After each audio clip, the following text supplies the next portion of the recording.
course it's serious. This is capital letters B-I-G, as in Galileo. Time to rethink geocentrism. It's very easy to paint in this style. Still water is always level. Still water is always level. Always level. Always level. Level. Level. Level. Greetings. This is Masta Peace. And though it's spelled this way, it also refers to my artistic self. Just so I'm not wasting any time, if you would like to skip this introduction, just skip ahead to about the 7-minute 30 mark, and you'll get what you came for.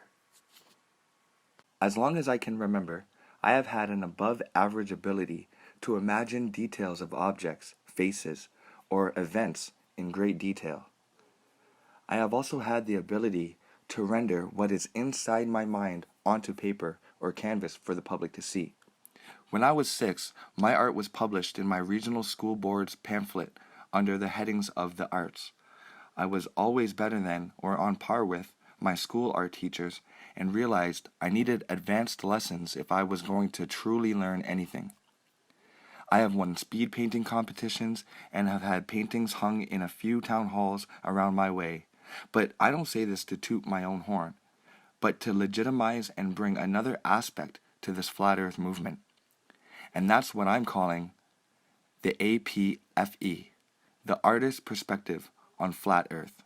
As an advanced arts student, we are shared information that is not given to the standard intellectual or predominantly left-brained population. We are taught to see, and not only that, but how to reproduce what we see so that when it's gone, we can reproduce it and capture its likeness without it physically being there. For example, we as art students need to observe a piece of folded cloth or a nude figure in order to accurately reproduce it in the future when there is no such item present. Say a woman from another country wants a painting of herself from a photograph, but with updated clothes. Instead of a cotton t-shirt, she wants a fleece sweater. As an artist, I would have to reproduce what that particular fabric, texture, light absorption, resting weight, thickness, etc., in order for it to appear realistic, or that she was actually wearing the fleece sweater in the picture. Without learning to observe, an artist like myself would always have to have said object present at the time of production. Any great artist can reproduce anything they've seen or drawn at least once before. This is the power of the artistic mind, which sounds like autistic, and we already know that there are plenty examples of autistic people that are able to reproduce mind-boggling, beautiful works of art. But to stay on topic, as a young child learning about the solar system, I, like many children, had many questions. However, I cannot help but feel like my questions were just a little different than the other children, and possibly more advanced. It took a lot of brainwashing and indoctrination via school, Hollywood, TV, and media, etc., to get me to forget these questions that I had when I was young. But since stepping into the flat earth knowledge, these questions and images have come flooding back to my mind, and I'm very excited to share it with you, because what I'm going to share with you today will totally debunk the spherical moon theory from here and forevermore. Before I begin, I want to let you know that the arts are one of the most important realms of learning in existence. Science, maths, and physics can be taught through the arts. When we are learning about intellectual sciences and things like arithmetic, physics, chemistry, etc., we are stimulating the left brain. But when we incorporate the right brain, things like arts and music, well, now we are engaging both hemispheres of the brain, and that empowers our subconscious to connect dots in such ways that present an opportunity to problem solve for a bigger picture. People who engage their left and right brain while learning also incorporate both while problem solving. This is why you may experience artsy people as an asset while participating in escape rooms or other creative games. Artsy people are able to think outside the box. In fact, the visual arts are so important and impactful to society that the great artists of the day were actually given the subject matter to paint. The elite controlled the subject matter for the artists, the very same way they control a performing or a recording artist today. They give them the general outlines and then give the artist their leeway to put their spin on it, or to make it theirs, so to speak. Michelangelo detested the process he endured by his most famous work, the Sistine Chapel. He was actually ordered by the church to produce the masterpiece on the ceiling. He was given the subject matter, but it was Michelangelo that physically rendered and mixed the paints and painted it.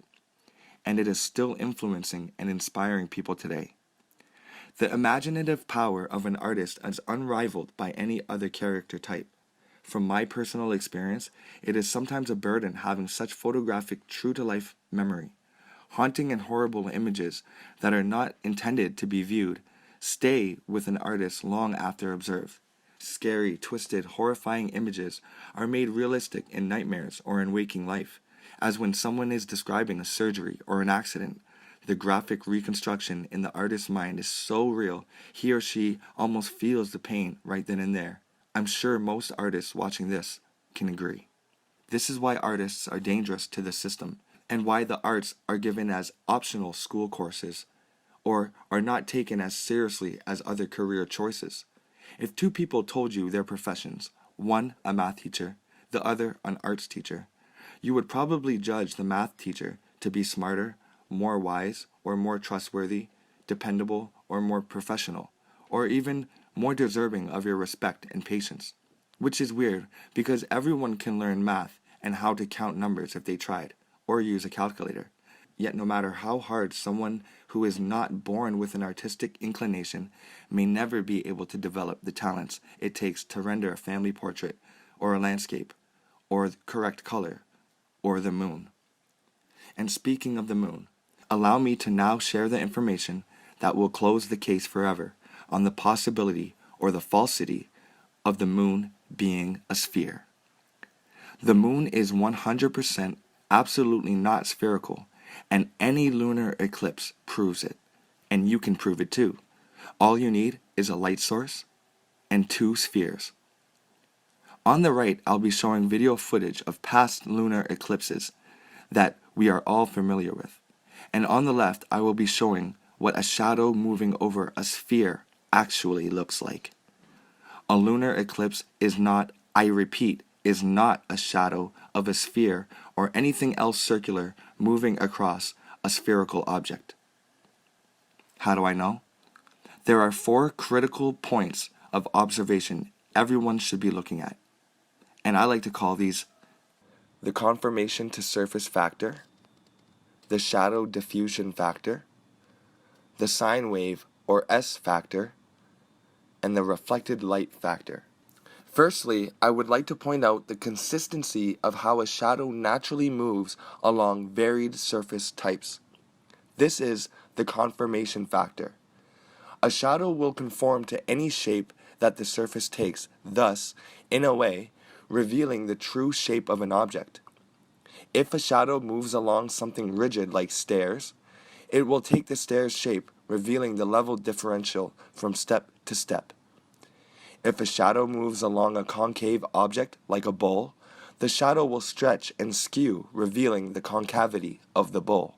If a shadow was to move over the surface of a sphere, it would stretch and skew in a spherical manner, wrapping and receding as it bevels and distorts along the sphere's surface. Note that this does not and has never happened on the surface of the moon during an eclipse. Which brings us to our next factor, the shadow diffusion factor. Note, the shadow is more crisp on the edge of the bowl than it is in the lowest portion of the bowl, and sharpens as it rises back up to the edge or the source of the shadow. Note also that on a sphere, the shadow is most diffused or scattered around the edges as the sphere's surface recedes, and it is the most sharp or defined on the closest portion of the sphere. This is because the closer the source of the shadow is to the surface, the more defined its edges. The further the source of the shadow is from the surface, the larger and more faded or diffused it becomes. Another way to say this is if you place an object on a surface with a light source above, the object's shadow will appear most sharp when the object is at rest. But lift the object closer to its light source, and you will see the shadow lose its crisp edges and dull or fade away, sometimes to the point where little to no shadow remains. This is the shadow diffusion factor, and in conjunction with the first factor, the conformation to the surface factor, the shadow not only rises and falls, stretches and skews with the surface, but also sharpens and dulls. These two factors are almost all we need to find the true topography or shape of the moon. Yet one factor is missing. This is called the sine wave factor or S factor. Because the moon is said to be a sphere, the shadow that is projected onto the moon should also take on the characteristics of the sphere. This critical factor does not appear on the moon's eclipses whatsoever. The sine wave factor, or the S factor, is what happens as an object, round or straight, spherical or bent, passes over a sphere's surface. As the shadow moves onto a sphere, it is wrapping around its curve. Starting from the outer edge and moving towards the middle, the shadow takes on the spherical contour and bends upward at its height, then falls backwards in a barrel-distorted manner. The shadow will always follow the closest edge due to perspective. The shadow will continue to create the S shape until it reaches the halfway point. As the shadow moves beyond the halfway point, it begins to bevel outward again in a barrel distortion manner. When a shadow moves along a 3D sphere, the center or closest part of the sphere to the observer is the most flat, and the shadow's shape and size the most true to life. The sphere will never be flat, but the bigger the sphere is, the less acute the angle of its curvature. So, because the innermost portion of the sphere is the closest to the observer, the less curvature is observed. However, when we observe any lunar eclipse, there is no wrapping, stretching, skewing, sharpening, or dulling of the shadow. In fact, every single lunar eclipse looks as if there is one flat disk moving across another flat disk. As the circular shadow moves along the moon, it maintains its circular shape the whole way at the same pace. No stretching, no skewing, no sharpening or dulling. Hopefully you all understood that, as it was quite hard for me to put into words. Those three factors are good enough for us to see that the moon is not a sphere, but one factor is needed to realize the moon's surroundings, and that's reflected light. When another object under the same light source is in close proximity of the object in question, i.e. the moon, it should have light bouncing off of the earth and reflecting onto the moon. When another object under the same light source is in close proximity of the object in question, it should have light bouncing off and reflecting onto it. What I mean is this. The closer another object comes to the sphere, the brighter the light it's reflecting will appear. In the made-up heliocentric lie, they tell us that the moon is reflecting the light to the earth. But what about the bigger object, the earth? Does it reflect and bounce light to the moon? It should, but it doesn't.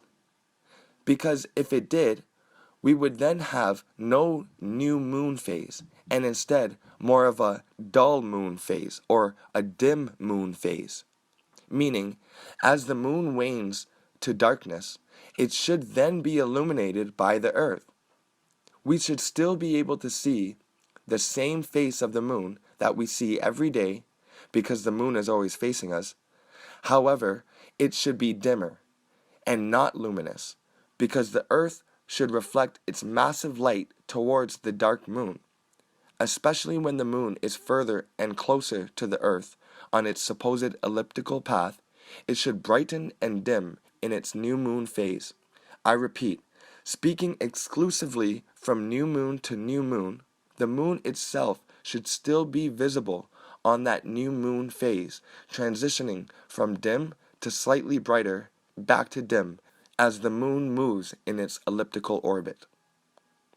The object also should reflect the color of its surface and the color of its light source. A gold chain will reflect gold. A green ball will bounce green light, and its reflection on the object will be green. The sun's light is yellow or warm, while the moon's light is blue and cool. Astronauts say the moon is black and white, whatever that means. But if that means it's a scale of grays running from white to black, then it is impossible for the moon to change the sun's light from a warm color and temperature to a cool color and temperature. Yes, the moon's light is colder than the moon's shade. I can understand the moon cooling down the sun's rays and making it less hot, but in no way is it possible for it to actually make the sun's rays colder than the shade at night. Meaning, if you stepped into the moonlight at night, the temperature of the sun's rays reflecting off the surface of the moon and onto your face, or thermometer, should be greatly reduced, but not colder than if there was no moon at all. When the moon comes out at night, the temperature drops because of the moon's light. This has been confirmed by many experiments using digital thermometers. But staying on course, there is no sign of a reflected light being thrown onto the moon by Earth. What does this mean? This means that the new moon has actually disappeared. While the moon is waxing and waning, we can see the rest of the moon that is not illuminated. However, when there is a new moon, or no sunlight being reflected, we do not see a dim spherical object traversing our sky. In fact, in the daytime, we should still see a dim object traversing the sky, but we have never seen either of these things in our realities. Can you ever remember seeing a dim, non-luminous moon high in the sky at the new moon phase? I repeat, at the new moon phase, not while it's waxing or waning, and not when it's near full. Have you ever seen a dim, non-luminous moon high in the sky at the new moon phase? Now that this information is being brought to light, you will never be able to help but notice something you've never noticed before. That on an eclipse, the shadow has never stretched along the surface of a spherical moon. No stretching, no skewing, no sharpening in or fading away. Not obscured and distorted in sine wave-like motions. No light reflecting onto the moon from Earth. Nothing. Not a single shred of evidence remains that the moon is a spherical body orbiting around or above our Earth. This 100% discounts and debunks any further argument or perspectives that hold to our moon being a sphere in the sky or reflecting the sun's light. This information is in line with the laws of the reflector. The reflector can only reflect light brilliantly if the surface of the reflector is concave, but the outside of the sphere is convex, and convex surfaces only reflect a portion of the light back to the viewer's eye. But a concave surface reaccumulates the spreading light, or reconcentrates the light back to the observer's eye, whereas the convex surface, like the surface of a ball, further scatters the light. If the moon were over 250,000 miles away, then we would only see a portion of the moon, which we would call the hot spot, or the bright spot, or the highlight of the sphere. But there are no hot spots or highlights or bright points on the sphere of the moon indicating the sun's direction. Instead, we have a perfectly evenly lit, luminescent moon that gives us cold blue light. In fact, when we look at a full moon, it appears to be flat because the edges of the moon are just as bright as the center or any other part on a full moon. Now that your eyes are opened to the physics and the facts, what will you do? Will you choose to continue believing this lie or observe it for yourself? Anybody can do it. Just go outside and look up.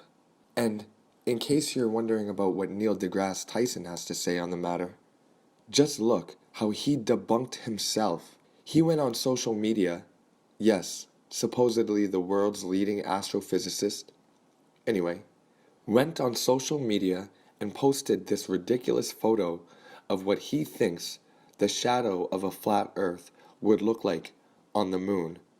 Now, of course, he believes that the moon is a sphere, or at least that's what he says. But if that's the case, then why is there no stretching or skewing of this shadow? Once again, it goes to show you how important it is to be observant and to rely on your own senses. It also displays the innate sense for acute observation to a true artist. We have to combine both worlds, science and spirituality, the abstract and the literal, the arts and the politics, the left and the right brain. We must paint a whole picture in order to see truth in anything. Keep your eyes wide open. And once again, this is Masta Peace. Peace, power, and protection. Respect. These capital letters B-I-G, as in Galileo. Time to rethink geocentrism. Time to rethink geocentrism. Time to rethink geocentrism. Time to rethink geocentrism.